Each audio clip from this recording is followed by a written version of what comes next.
नमस्कारम दोस्तों, आगे एक नए वीडियो के साथ आप लोग वीडियो को लास्ट तक देखना। चैनल पे नए होंगे तो चैनल को सब्सक्राइब कर देना, बेल आइकन को प्रेस कर देना, जिस चैनल में नए वीडियो के बारे में आपको पता चल सके। गाइस, कलू जी का एक गाना सोशल मीडिया पे वायरल चल रहा है, दिलवा से खेल गए। यस गाइस, ये जो गाना है, अगर आप बेसिकली देखें तो एक पवन सिंह और शिवानी सिंह का गाना आया था, तहरा राजा जी का दिलवा टूट जाए, उसी धुन पे इस गाने को बनाया गया है। लेकिन गाने के जो लिरिक्स है बहुत ही कमाल का है, क्योंकि आपको पता ही है प्रिंस प्रियदर्शी जिसका नाम है, वो जब भी गाना लिखते हैं, अभी फिलहाल में उनका पवन सिंह के साथ एक गाना आया था, चापधन हो सरदिया ना लगी, वो भी गाना अभी तहलका मचा रहा है, ट्रेंड कर रहा था बहुत दिनों से, और सोशल मीडिया पे ये भी गाना ट्रेंड कर रहा है, हमारा दिलवा से खेल गए। कलू जी ने प्रतिभा राज के साथ गाया है, डुएट सॉन्ग है और म्यूजिक है प्रियांशु सिंह का। तो बहुत ही कमाल का गाना है, रील्स दबा के बन रहे हैं और गाने की क्वालिटी भी बहुत जबरदस्त है।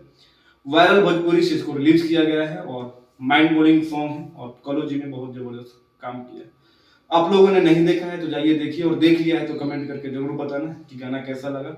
बाकी मिलते हैं अगले वीडियो में, तब तक अपने भाई को इजाजत। नमस्कार।